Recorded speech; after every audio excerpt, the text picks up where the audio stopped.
Welcome, everyone, to the Deep Dive, the podcast that skips small talk and goes straight for the concepts that shape our thinking and behavior. In this podcast, cold expertise is defenestrated as warm philosophy is enthroned in an attempt to explore the field in which we're all scientists looking for answers, living well.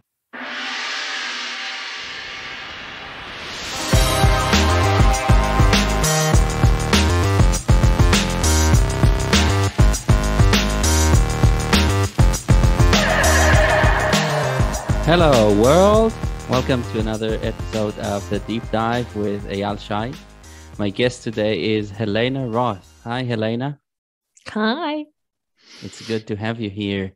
And without further ado, what will we be discussing today? A concept or idea that has helped you live a better life? Well, that's an easy one because it will be Tankespjärn, which is my life philosophy and was my life philosophy even before I knew the word. That's amazing. So it's the first time we have a concept that's not in English. And I guess the logical thing to do would be to hear a rough translation of it or a translation. So how do you go about explaining what Tankespjärn is? Well, I do it in different ways. Tanke means thought. Oh, I should start with saying it's a Swedish word, but it's not an official Swedish word. You won't find it in any official dictionary. It's a mashup word of two words, which is something that Swedish and the Germanic languages are quite good at that. So tanke means thought. Spjärn kind of means to brace or to when, you have to work a little bit. So that's what this concept is for me. It's like when I come across something, and it can be a sentence, something you say, a painting, a yoga pose, or, just anything really, a question where I just go, what? How? So it's like where it's not streamlined, you can say. There is a kind of a pause. There is an invitation to pause and take in what is this? How is this? Where is this? And why is it different from what I think or thought? So it is a little bit like a perspective shift, but it can also be a perspective shift in that I spot a perspective of mine rather than receive another perspective. So it's a concept that's very, very versatile. Let's put it that way. Fantastic. That's fascinating. And I really like to hear what was the first time, and you said this predates actually knowing the word or coming up with the word, but what was the first time that you felt this moment, I guess, when you come across something and it makes you go, or understanding that you're going to need to work a bit to get to the bottom of things? So for me, the pivotal moment of this that I can see in my life took place 14 years before I found the word. So in 1999, I was married and I was pregnant with our first child and our only child, as it were, when a month before I gave birth, my then husband called me up and said, I'm breaking up with you. Which is like, we're married, so you don't really break up, you divorce, sure, but break up is like, But that gave me quite a big reason to stop and pause and think, hey, what the heck is going on here? And I mean, I had lots of thoughts about him, but more than that, I had a lot of thoughts about myself. So I asked myself the question, do I like who I am? Which for sure is a Tankespjärn question. I also dared answer it honestly to myself, saying, heck no, I am so fed up with who I am, which then, like you say, had me start to work, because I knew who I was. I knew how I was. But if I didn't like that person, if that kind of the costume of the person that I had become really didn't fit me that well, how do you go about shifting that? Because at least for me, it wasn't as easy as just, snap my fingers and bam, I'm in a new costume. It's like, no, I had to start to do the work. And the reason why I say that the reason why I say I was so fed up with myself is because I had been the most negative person I'd ever met. I was just so negative. I could see the negative in everything and everyone, including myself, of course. And that was just a drag. But if I'm not negative, how am I then?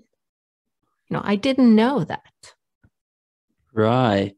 Yeah. So first of all, that sounds like a great big shock. At least now, of course I didn't know that was going to be your story, and to me it's a shock. But was it a shock to you to get the message from your then husband, or I'm sure that in retrospect it made sense to you, but at the time were you stumped by it? Well, no, not really. We'd been together for 10 years and married for 1 year by that time. And we, mutual agreement, consent to get married and to have me off the pill and, let's try to make a baby. And when I got a positive pregnancy test, I showed it to him, and it was as if a switch came on, or rather came off, because he really shifted then, which has a lot to do with his history, which we don't need to go into, but his undealt with history in the past really just came in and shut him down, in essence. So I had a pregnancy where I was very sad. I cried a lot, and I was pondering a lot and wondering and worrying about what kind of relationship am I bringing my baby into. But the way he did it, that was a surprise. That he could do it and what kind of followed, that was also a surprise, because he's like, you don't do that. You don't call and break up with your wife that you've been together with for 10 years. You sit down, you have a conversation, or 2 or 15, right? Right. Yeah. So I think it was a matter of this year. I have put to the forefront the fact that I want to be a person that says yes when I'm a yes and no when I'm a no. And I can trace that back to the person I was back then, because I knew that we shouldn't have gotten married. I knew we shouldn't have had that kid. But I didn't act on it. And I'm very, very happy, in a sense, that I didn't, because I don't think I'd be here the way I am if that hadn't happened. So I don't regret what happened. And, I have a kid that I love more than anything, right? So it's not, I wish it hadn't happened, but I can see that, that was what was going on. I wasn't honoring myself by actually living up to my yeses and nos. Right. So what really interests me is to ask you about the moment when you learn of this divorce, breakup as they called it. What there made you say yes for the first time, yes to changing, yes to actually going down a path of self-growth and taking the time to really think about it and actually solve the problem that arose from that. Yeah, can you attribute it to anything, or? Not really. I don't have an answer for that in essence, but I don't know what made the question, do you like who you are, pop into my mind, but I'm really and truly happy and grateful that I was open to hearing it, and even more open to actually answering it honestly. And I guess it is, it's like it's not uncommon that it takes some type of jolt, some type of trauma for things to kind of crack open in such a way that new things can happen. And I think that's what this was. It was like, that was enough of a jolt for me to have a little bit of a moment where something new could pop. And it was easier for me to respond to that something else than what it was to honor myself, the years before this before it sort of came to this head-on collision. So I say it's the best thing that's ever happened to me. Right. Yeah, that's understandable. I mean, it makes me think of all these near-death experiences that make people actually make a sharp turn away from a destiny that, that was probably a lot worse than what it eventually turned out to be. So what is the first thing that a person who doesn't like themselves do in terms of actual choices or changes in your thinking? Is it more your thinking that you worked on, or was it about adopting new habits, or what changed? Everything, both of those, and probably another few ingredients. I think I started with the thinking quite a lot, and at the time, 1 month before my baby was born, I was kind of busy. So there was a lot of focus on one, getting the divorce finalized and moving his stuff out and just preparing for becoming a mom. And then, a solo mom, you've got your work cut out for you. So I think it internally quite a lot shifted, but it's not something that I can put my fingers on and say that tangibly until when my oldest then were a couple of years old. And I realized for me to become the person that I want to become and to become the mother I want to become, I need help. So I actually found a therapist and started to go to therapy, where I had one more of those really pivotal moments where in an interaction with my therapist, I realized that I was extremely hard on myself. My internal dialogue was akin to having Hitler, Mao, and Stalin take up residency within me, right? It's like, and she said this, you're so hard on yourself. And I kind of, my jaw dropped and I said, don't I have to be? And she said, no, I would have done this and that. And you're serious? I don't have to think. I don't have to believe the thoughts in my head that say, you are a scum, you're the worst, you're no good for nobody. It's like all of this, I don't have to believe them. And she's like, no.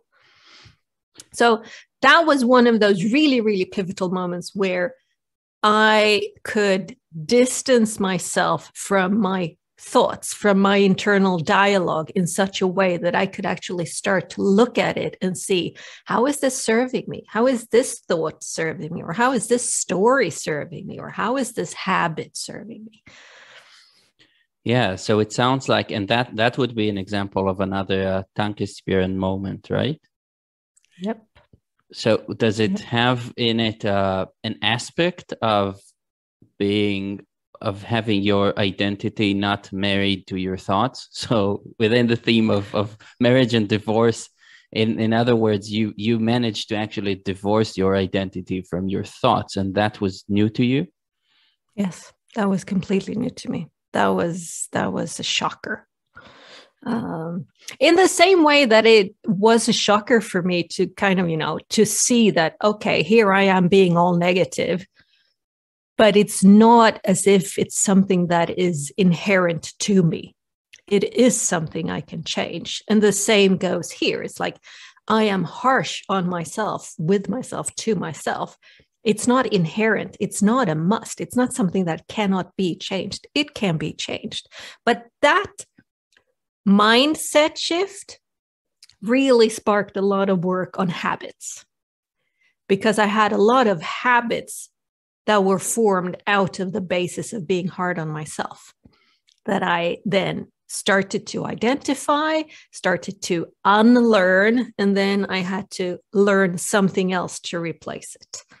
And that took me a couple of years, or I'm probably not done yet, but I did a lot of work in the first few years there. Yeah, and what are we if not just the sum of our habits? That's literally the meaning of the word ethics and morality as well. Is just really they both come from the Greek and Latin respectively for custom or habit at the basis, and then we are habits, so this becomes our character. And it's really interesting because I think that we don't realize that we all have a morality, and it's not neither good nor bad. It's just that in philosophy, we try and think about what morality we should have that is actually good for living well. And this seems to be the approach that you've taken, then actually thoughtfully trying to come up with the good habits that are going to make you a person who's doing well in life. So would you share some of these habits? If the bad ones you recognized are the ones that of negativity, of overwhelming negativity in everything you think and do, what were some of the first ones that you adopted as good habits? I think the one of the main things for me was to stop judging myself so harshly. So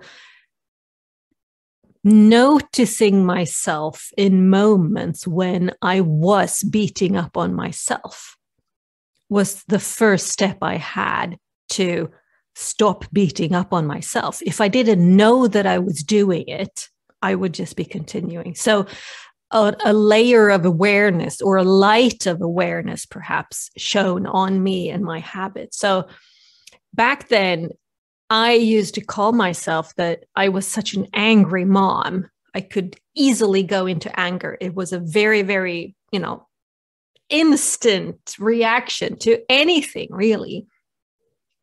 And that was something that I was working with.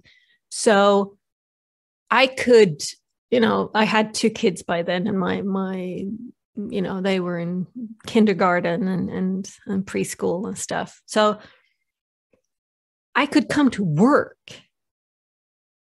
and think, hey, I shouted at the kids this morning. Hours after, I could spot that, oh yeah, I was angry in the morning, and I noticed around lunchtime or, in the afternoon. It's like, right. So there was quite a long delay. So that's probably what I did for the first 6 months in therapy. Work at shrinking the gap between my reaction and my insight, my realization that I had reacted, right? So, it shortened, and all of a sudden it was like half an hour after I could see it. And then it was like when I was in it, I could see it. It's like, oh, I'm shouting at you. Do I want to do that? No, I don't. Okay. And sometimes the answer was, yes, I do. And I kept at it, right? But then the magic moment came when I could tell, I am about to start to shout at my kids. That is when I really had the choice. Do I want to do this? How will this serve? How will it serve them? How it will serve our day, or won't it? So working at increasing my level of awareness had me come to the point where before I reacted, I gave myself a choice to act instead. Which has really, really served me, I can say. Yeah, that's amazing. And it really resonates with me a lot. And thinking back about times in my life, and specifically around the age of 19, I think, when I was just starting to come out of a long period of depression. And I think that I would describe it in very similar terms to you, when I started realizing that, we live in the world as if stuff happens to us all the time. Stuff happens to us. And what is more convenient than kind of rationalizing and saying, well, look, this stuff happens to me all the time. In my case, it was my mom dying when I was young. And you can ride that wave for very, very long in terms of how you're going to rationalize things so that everything seems like you're some sort of victim. But it's that moment, like you say, I think the moment that you mentioned at the beginning, where you hit rock bottom in some sense, and you say, well, everything is, maybe everyone will even have pity on me, will feel that, I really got dealt some really shitty hand in life or whatever. But how does that help me? I'm still, in the end, I'm just at the bottom of the ocean here, not really living the life I want. And making that shift from being passive to active in life, and realizing that we do have agency. It's not that life just happens to us. Tapping into the ability to take the initiative and really steer our life where we want them to go, rather than complaining about everything that's happening. So it really resonates with me a lot. And I'm wondering, how does the shift actually happen? And I don't have good answers from that, but maybe you've thought about it. How do you gain that buffer to really be there? And by buffer, I mean having exactly that thing that makes you stay behind the scenes and not identify with whatever emotion or thought you're having, and actually being able to execute control over the things that would usually just make you react. So I have like two tools that, one of them I call my glasses, is when I was in therapy and I was working at this angry mom thing. It's like, okay, I don't want to be angry. It was as if I'd written anger on my glasses so that I was searching for it. And for some reason or other, we speak about having things top of mind. I'm really, really good at having things top of mind, in the sense that little, it's almost like a banner going around in my head. It's like it was constantly there. So for some reason, I'm able to kind of pin one of those posts at the top of the feed to make sure that I constantly look at it. So those are my glasses. That's one thing that has helped me to come to this point of where I can kind of, the little pause between signal or trigger and what will the response be, right? It's a little pause, like you say, a little buffer, right? The other one is a question that I got in 2010, 2011, which is, how does this serve? Which I have literally asked myself out loud and silently in my head so many times that today that is an automated pattern in me. I don't have to ask myself that question. It goes, neural pathways. I don't know how they work, but how does this serve is one of the main ones that gives me also that little bit of pause, that little bit, it's almost like a slalom course. It's like, okay, let's go it through here and see, where do we come out? How do I want to act? Because that's really what the question is.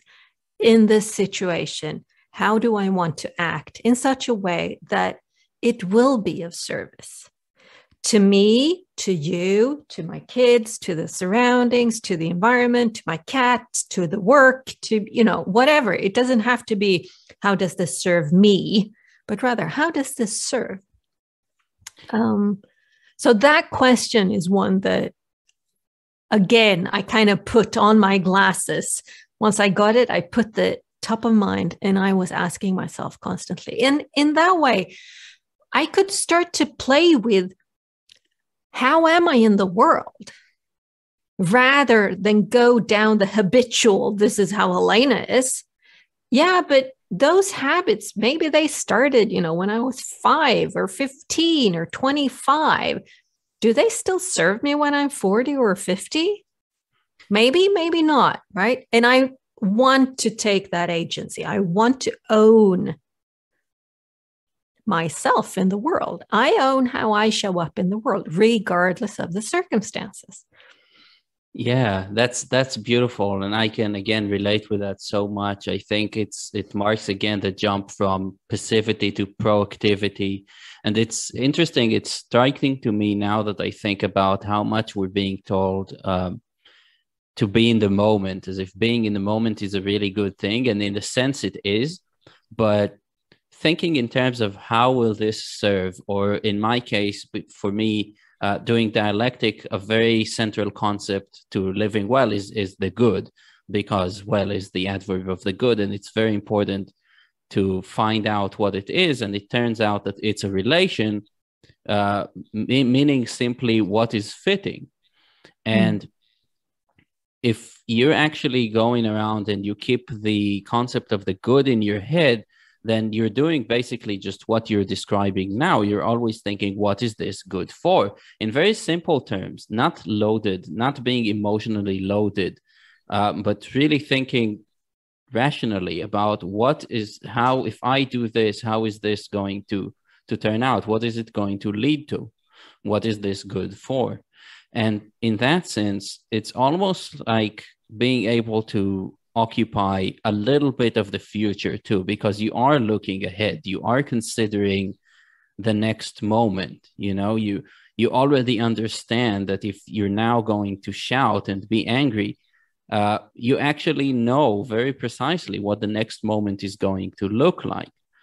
And if you decide to take different actions and experiment with it, and this is real experimentation, this is like being a scientist, because you can then see if you are pretty good about making predictions about what your actions are going to lead to, or pretty bad. We're probably pretty bad at the beginning. We don't know how people will react or things like that. But with experimentation, we can get to a point where we think, well, what is this good for? What am I trying to achieve?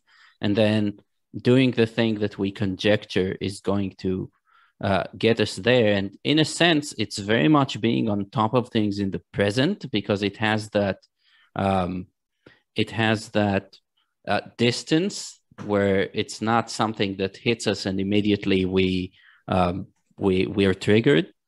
But it's also keeping an eye out for the future and really aiming at things. And yeah, it's, I think, the first thing that I think of it like that, where, there's so much emphasis on being present. But actually, if you think logically and you do understand the concept of the good, you're also a little bit in the future at the same time. So that's really interesting. Yeah, and it makes me think of one of the risks of the focus on being in the moment and being in the present is that it can like you say, it can kind of lead to short-term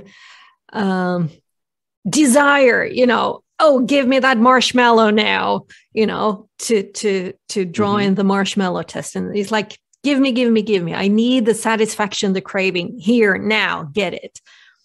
But I like what you say. And this is something that resonates a lot for me too. It's like, yes, in the moment, I have agency here and now. And in the moment is all that there really is. This is what is, in every moment, this is what is.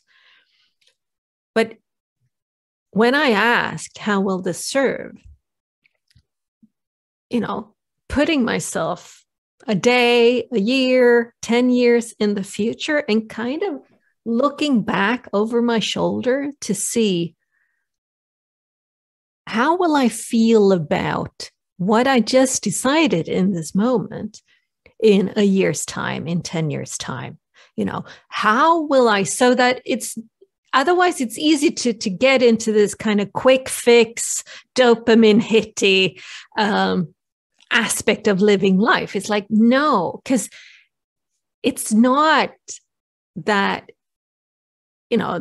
there can be shitty things going on in the moment that are really hard and really takes effort and everything. And if I was only thinking about here and now, maybe I would take the easy way out with bunny ears.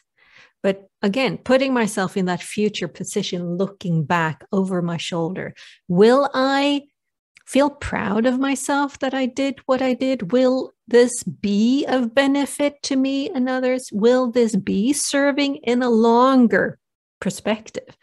I think that is a very important aspect of living well.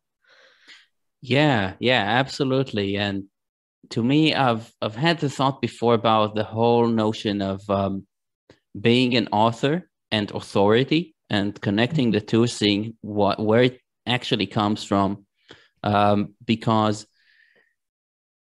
to really embody understanding and to apply it in the real world, we need to feel like there is authority in what we're thinking and in our thought. We need to take them seriously enough so that we apply them. And also there's the aspect of, now that you're saying it, like you're thinking ahead, and it's almost as if you're reading the book that is your life, right? The story of your life. You're also trying to be more proactively the author of your narrative in life and choosing from those narratives, right? So presumably, and you haven't said it explicitly, but would it be true to say that also your decision to stop with negativity was also a decision to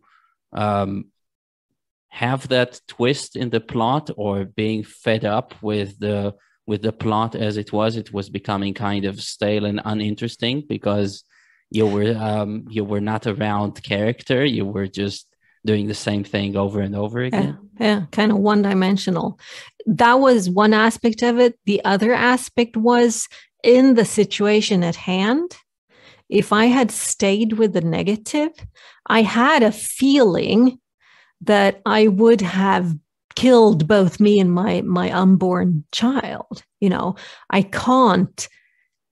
can't go into this next phase of becoming a single mom when I really didn't think that was on the table for me, with that same negative attitude towards everything. It's like, that's a recipe for disaster.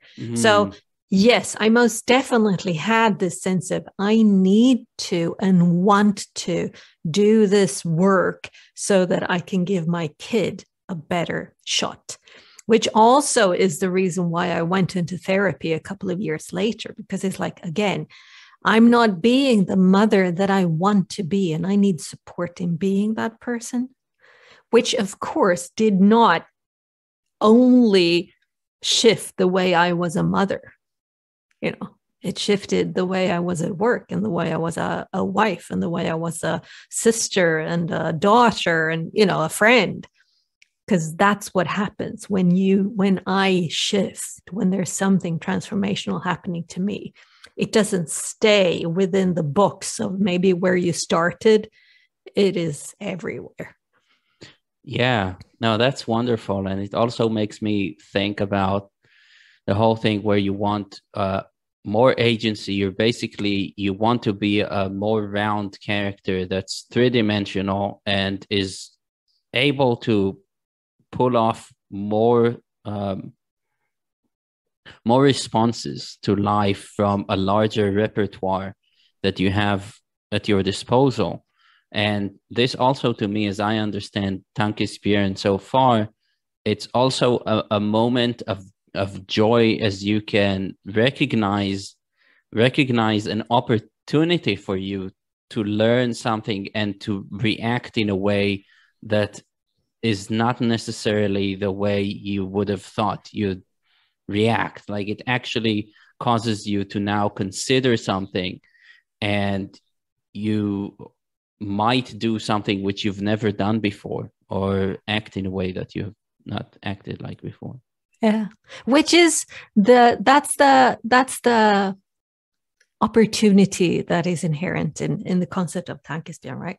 And it's interesting looking at it. I say that I've gotten addicted to Tankespjärn. I need my daily dose, right? So I can have conversations with friends about things that are new to me, or that conversation with friends like you, where how you think of something will just make me have that thing. It can be a book I'm reading. It can be a movie or a documentary or a blog or a pod, or again, doing a yoga pose or something. So I've come to love being sort of bumped up against those things.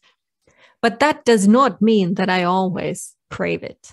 There are moments when there is a Tankespjärn, bumping along, coming up at me, and I just say, thanks, but no thanks, not right now. I can't take it, So it's an opportunity that is there, but it's not, I don't have to, it's not mandatory. I don't have to accept and invite in all of the Tankespjärn that come, bumping around in my life. It's like, I can say thanks, but no thanks, not right now. And I kind of have this, maybe it's a fatalistic view, but if it's something that's important for me, if there's something that is kind of, written in the stars that this is a path Helena needs to take, it will come again. It's not a one shot and then I'm, screwed. It's like, I can say thanks, but no thanks, not right now, because I'm low of resources, or I'm busy with another Tankespjärn, or whatever it is. If it's important, it will come back. Yeah, absolutely. And I think it's very clear, intimately connected with curiosity, right? And when we are too much into some habit of ours that at some point just becomes our character, because we're so repetitive in our behavior and our responses, that is really a lack of curiosity, right? And when you allow your curiosity to actually operate as well, and you're allowing yourself to follow it, that's when you find new things, and that's when you kind of come online and you're starting to be able to actually experiment and tinker and check different things and be a more wholesome person.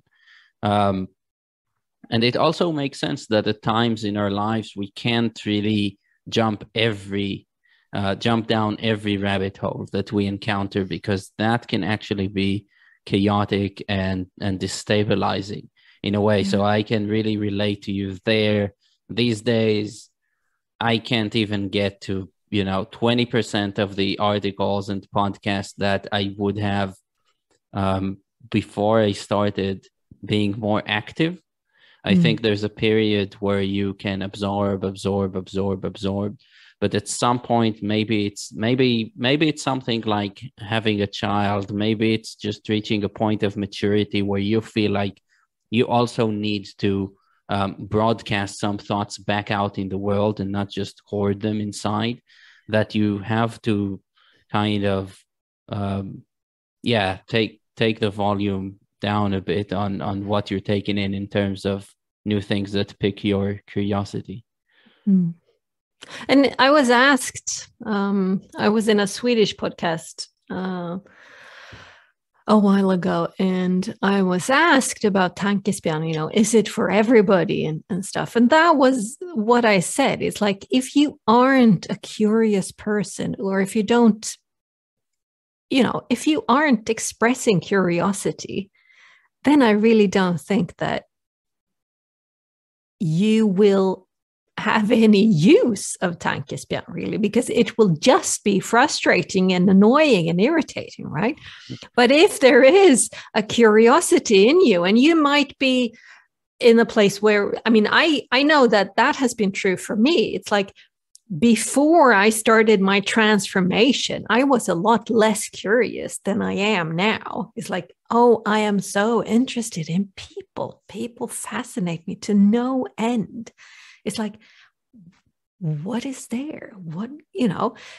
And I think this is very intimately linked to me stopping being so harsh on myself. Because when I was harsh on myself, I was actually terrified of what you might say that might trigger something in me that I didn't like. So I would just not be very curious about you, because I was afraid of what I might find within me.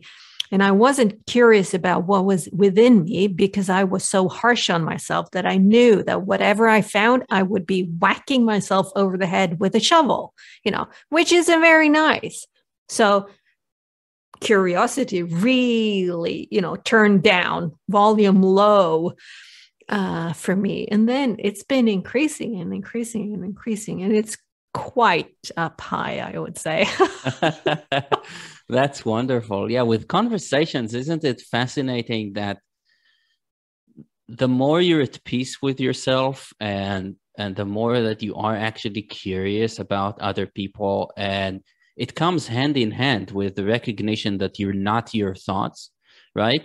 A recognition that actually you can actually get into somebody else's shoes without adopting every crazy thing that they say. That doesn't also mean that you're that. So if we are in the habit of completely identifying with our thoughts, we're also completely unable to ask people exactly what they think, or get to the bottom of their thoughts, because then we might entertain the thought that they're thinking, and we will immediately feel as if, we are them or something like that. And that terrifies us, and we stay away from that. But if we don't identify with our own thoughts, we're able to just ask people questions and really listen to them, and actually learn something about how they see the world, and see the world as they do, without becoming them or without being triggered. Is that something that you've noticed? Yeah. And I think that there's one more thing. Becoming them, if I listen to you and you have this really weird thought, then I will either get it or everybody else will think that I have it too. But it can also be hearing your thoughts on something and immediately drawing it into me, in the sense that, oh, he's really speaking about me. He really doesn't like me. And he's judging me now. He won't say it to me directly, but indirectly, he really doesn't like me and what I'm thinking, etc. So I think that's a very, very common thing. And I think it's centered on the fact that I am the center of my universe, just as you are the center of your universe. And it is baffling to me that I am not the center of your universe too, because I am the center of my universe, which is why if you walk into a lecture hall and you have a big pimple, or, you had your shirt on inside out or something, you immediately think that everybody is looking at you. Everybody is judging you. Everybody is just focused on you and the mistake that I've made, right? But they're busy thinking about their own pimples, right? Because they're the center of their universe. It's just me being the center of my universe. And that's also one of those, oh yeah, kind of just as with the I don't have to believe every thought I have. This is the same type of feeling in me. It kind of makes me relax a bit and, be able to play around more, be able to experiment and tinker, as you say, because, hey, what's the worst that can happen? So far I haven't died. So far the sky hasn't fallen down on me. So far the earth hasn't opened up and swallowed me whole. It just doesn't happen. Yeah, absolutely. And another thing with when it comes to interacting with other people is that it's actually much easier to listen. Like conceptually, it's easy to listen because it comes with the understanding that you're not the center of the universe. So for now, this isn't about you, and it's easy to talk about somebody else. But in practice, it's really hard for us, and not many of us are actually able to listen completely and reflect what the other person really needs to hear or see. And so we're not effective in helping others as well if we constantly think about ourselves. And I think that it's almost paradoxical, but once we're able to go and talk to somebody and actually listen and let them be, actually give them the feeling that they are actually the center of my universe too. First of all, it's greatly appreciated by people. They can say things that they are sometimes used to getting a certain response from other people who think they're the center of their own universe. Suddenly they have in front of them this person who might be completely containing what they're saying, and that could start a shift in their own thinking and in their own understanding, because this itself could be a Tankespjärn moment for them, because they encounter a response that they couldn't foresee because you're actually listening now. So this is something I want to say. It's not just about us and about how much better it is to kind of lack an ego in interaction, but very quickly, once you're able to listen to other people, you're able to do a lot of good for them and really facilitate the same change for them.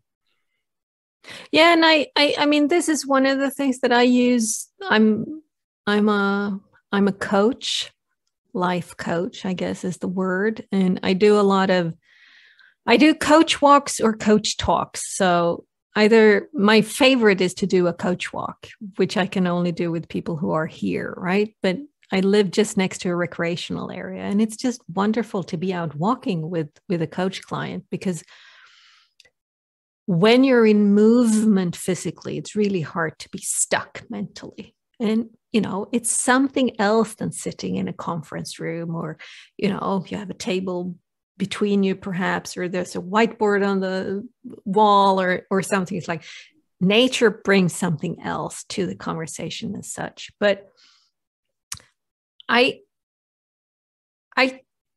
try to go in like naked.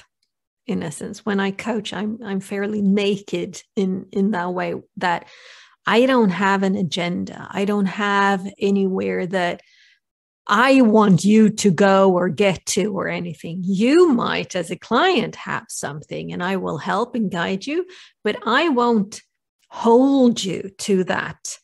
Go to another coach if that's what you need. So it is much more of a conversation when I do coaching, but I listen. Oh, I listen so much. And now and again, I have this feeling that a thought pops into my head from somewhere, from that magical mystery of the universe where thoughts are invented, which I would say is outside of me for the better part. And I go, no. And I kind of deflect it. And it pops back in. And I maybe go, no, again. Third time around, okay, getting the message. This is a question to be asked, or it's a statement to say, or whatever it is. And I say it. And I have this sense of thoughts like being stacked up behind my head. It's like there's a number of thoughts just waiting to pop into my head once the one that I'm currently engaging with has said bye-bye, right? My feeling is that when I'm in one of those coaching situations, that thought has been wanting to pop into my client's head for quite some time, but it can't. It's stuck on the thought at hand, right? So it does the next bit is popped into my head instead, saying, hey, this is the one. This is the one. And so I say it. And it's usually those things are Tankespjärn moments. And again, it's not devised by me. It's rather, I'm a conduit. It comes through me because it was a blockage in the other person, which I think is, to a large extent, is what a good coaching relationship or a good therapy relationship can be about. Yeah, I love it because it highlights something that we've talked about before, but this really highlights it, is the fact that if you're free, if you don't come with a game plan, if you don't come with any sort of higher order strategy, and you're there, again, you're in the moment, you have a larger repertoire of activities to choose from and reactions and actions to choose from. And then life becomes a lot more an improvisational dance than something that you need to beat, some kind of maze that you have to go through, some kind of game you have to win. So I really like the fact that you're surrendering to this impromptu kind of winging it attitude, which I'm with you 100% of that. Also, as a tour guide, I was one of those that I did not have a game plan. I was able to just make quick decisions on just going and changing the plan or somewhere, because I always felt that if you come with a plan and you're so fixated on executing that plan, any kind of deviance from the plan is really threatening. And I really like that it seems that your focus in conversation is to actually now propagate Tankespjärn moments for people, because it's always a moment when things can go off the script, off the usual script, and take an interesting turn for the better. So I really love it. And I think it's about time that we learn of the moment when you've actually conceived of the word itself. Like, how did those two parts actually come together? So the word is not my word. I got this word in February or March of 2013 on Twitter. I was really gearing up my involvement in the Swedish school debate. And two people who were also in the Swedish school debate, two teachers, were having a conversation. And the one was saying to the other that, oh, I'd read your latest blog post and it was such a piece of Tankespjärn and I love it. And I just went, Tankespjärn? Oh! So I grabbed onto that word and I haven't left it. That word has been with me ever since. So in the past year, 2 years, I have really, I have Tankespjärn.com is my site and I'm really pushing Tankespjärn. But even if you had Googled it, prior to 2019 or 18 or something, you would find either me or friends of mine. So it really has been a word that I have been deliberately and very consciously using as a way also to make sure that this concept is alive in my life. And so I usually, it's like, yes, I'm not the mother of this word. And my friend Caspian, he says, oh, come off it, Helena. It's like, you are. You just didn't invent the word, but everybody else who uses it because I have used it. And it's so interesting because I was giving a kind of a TED talk at a conference for investors in October in Swedish. And I was, tasked to give something that you wouldn't necessarily hear in such a day. It's like, yeah, that's the only thing I can talk about because investments, that's not my area. And I was saying that I'm a super spreader, which in these days of COVID, maybe has weird connotations, but I really am a super spreader. If I like something or love something, I will share it. I share books I've read. I share podcasts I've listened to. I share movies I've seen or documentaries or a shop or the chiropractor in Limhamn that I go to. It's like I will share it with people. So I have really shared Tankespjärn, and it is starting to take off in the sense that it's soon hitting a critical mass. So I know for a fact that there are people outside of Sweden who use Tankespjärn as a concept, as a word that is a part of their vocabulary. And it just makes me so happy. So yeah. That's amazing. Yeah, I just recently I heard an interview with Daniel Goleman, who is famous for emotional intelligence, and he also said he did not invent it. It was actually in a different paper, but since then everybody really they hear emotional intelligence, they hear Daniel Goleman's name in their head. So yeah, at some point it just has to be recognized that you're the propagator of the term. Yeah. Now that's beautiful, and I'm also interested in that. Going back to the fact that you said it's an invitation, but we shouldn't always take the invitation. I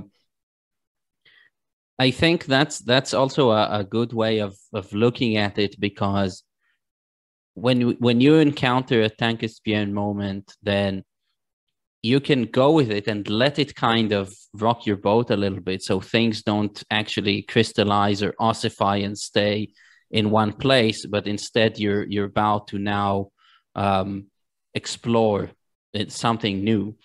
But would you feel that if you did follow every opportunity to go down a rabbit hole, like, how would that negatively affect life in terms of, is it then just kind of chaotic? If we is it causing us to dwell too much on too many small details so that we can't really function on the level of... Well, I think that what comes up for me is fundamentalism. That if I were to jump down the rabbit hole following every Tankespjärn, that is fundamentalism. And I would say that fundamentalism is quite anti-life, in the sense that we are not supposed to do, there's no silver bullet. There is nothing that is, always right. It's like, yes, water is absolutely crucial to life. But if I were to drink water all the time, I would die. I can drink too much water in too short a time and I will die. Right? So, and it's the same thing here. It's like, I'm not a fundamentalist. It's like, yes, I love dancing, but not every moment of every single day. I need to eat and rest and sleep and go to the bathroom and take a shower and hang with the kids and do the gardening.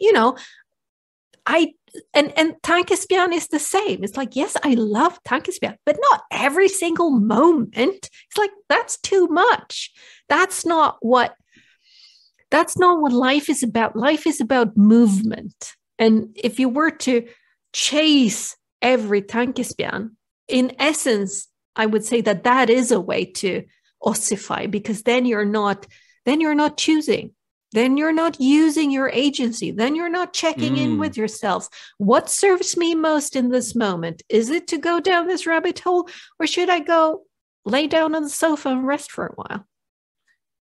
Yeah, I love it. And it links with something that I've been thinking about recently, about the whole concept of optimization, which I hear a lot about online and in books, how to optimize for certain things and constantly make things better. And you end up, I think, with those schedules that are full of very small kind of windows where you have to fill them with things that are constantly optimizing. And at some point, the thought sprung in my head that to live well, living well actually entails passing up on a lot of opportunities to optimize things, Yeah. and it's exactly that dance that we're going through, that in real time you should know not to force things and go for the most spectacular thing, for the most optimized things, but just the flow is more important than the actual content sometimes, or how things seem. Because optimization, well, yeah, that kind of, I can think of somebody who's optimizing their CV, right? And then from the outside, you have this CV, you see a perfect life. Except if you went into the inside, there would be no flow there, because everything is directed at creating this facade that can be shown to people. Mm. And that, it links back to what you said. And I love that you said that. You said improvised dancing. I do Lindy hop, like swing dancing, and I love it. And it is just that. It's like, yes, there are moves, but when you just dance socially, you just play. And I so far, I only dance the follower. I haven't been taking any courses to be the lead.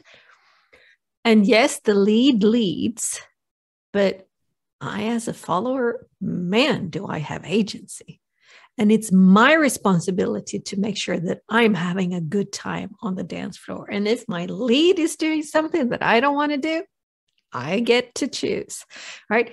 So it's like, it is this fun way of being in life. It's like, and now and again, there's this really, really fast song coming on, and I love it. And now and again, 3 fast songs in a row, a 4th one, no, sorry, I'm sitting this one out. So all the time being in this flow of what wants to happen, for me, also provides me with moments of Tankespjärn, because it shakes me out of this, I'm supposed to do this, or this is supposed to look like that. What if it isn't? What fun can I have if I don't do that thing? And then I have, I dance with the lead, and they know, they do something that I'm not prepared with. I laugh because it's fun to like totally mess shit up. And then I go, again, show me again, and 2 or 3 times. And then maybe, oh yeah, I'm getting it, right? So it is also a much more fun way of being in life than if I need to get it right the first time. No, you don't, my friend. Nobody ever needs to get it right the first time. It's like you are allowed to learn, to play, to experiment. Do. Yeah, and that's, for me, it's become such an important thought or idea that is central to my attempt at living well, is that you don't have to make the right decision. You just have to make a decision that is within range of reasonable decisions. And we don't have the control to actually control reality in a way where everything that we want to happen happens. We just have to kind of define a range of possible reasonable decisions and hope for the best. And once you also absolve yourself of that responsibility of seeing a specific outcome, you can actually enjoy the process, because it's not that your happiness hinges on some sort of very specific outcome which you have no control over anyway. Yeah, this is great. I'm being mindful of the time, so we've gone over an hour, and I'd like to ask you if there are any ways or tips that you can give people on how to be more attuned to actually Tankespjärn moments in life. Is there a way to start noticing them, or is it just about, now that we have the concept in our minds, kind of see where it springs up? Well, I would say, if you are prone to curiosity, start to be curious about yourself and your reactions. When you come up against something that makes you go, "Ha, what was that? How did that? What, me? No." Finding those moments, and then you can see, oh yeah, Tankespjärn. Okay, yeah, because I have this way of being or doing or believing or thinking. And here I came up against some other way of thinking or doing or being or believing. I wonder what would happen if I, and then you start to have fun and play with life. I would say that is a good way to do this. If you are extremely harsh with yourself, the way I was, go really gently, because chances are you will start to observe yourself and then judge and beat up on yourself. And that has never served anybody, because, you do that 2-3 times, and then your internal system goes, this is not fun. I'm going to stop looking, right? Because I'm just getting beat up again and again and again. It's like no fun. So if you are of that mind, and I call it an epidemic of harshness, there's a lot of people who are that way. Observe and try not to judge. And if you observe yourself judging, don't judge yourself for judging. Observe and go, I wonder if next time maybe I'll be able to do this and not judge. I'll be interested to find out, right? So really start to find this way of doing gentle with yourself and with others. And then you add the edge, which for me is Tankespjärn, right? You add the edge and you can start to have a lot more fun. But go easy is my number one tip, I would say. Yeah, lovely. Well, this has been such a pleasure. Thank you so much for introducing me to this wonderful concept, and it just resonates with me on so many levels, as you've seen, and I'm sure we could and perhaps we will explore more angles of that.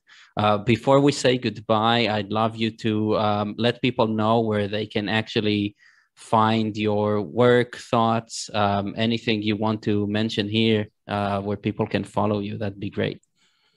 So the easiest way is to go to tankespjärn.com, which is where you will find a blog that's like jam-packed with blog posts. I haven't been writing much lately, but it's still there, and there's like 2,000 something posts. So there's plenty to go around. There's my podcast, Tankespjärn with Helena Roth, that to start with feature what is on the blog and what is also an ebook and an audiobook available on my website or on Amazon, at least the ebook, on doing gentle with an edge. So that started as a blog series.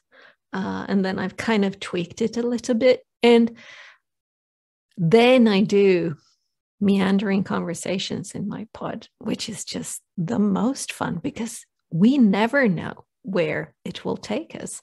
So I would say that's an acquired taste not everybody is into that stuff, which is the way it's supposed to be. Not everything is for everybody. But tankespjärn.com is the best place to find me. What about a Twitter handle? Do you have one? I have one. It's at hero_respondi, because I started tweeting before I had Tankespjärn. You can change your handle. Yeah, but I've had that handle for so long. I don't know that I want to. Maybe I should consider that. And you can find me. I'm at Helena Roth on Instagram. You can find me on LinkedIn. But if you just type in Tankespjärn, you will find me. Rest assured, I'm quite easy to find. Yeah, amazing. I'll link to those in the show notes. Well, Helena, this has been a pleasure, a great pleasure for me. So thank you so much for coming on, and I hope that listeners could find some pearls of wisdom in everything that transpired here today. So thank you. Thank you. It's been a blast.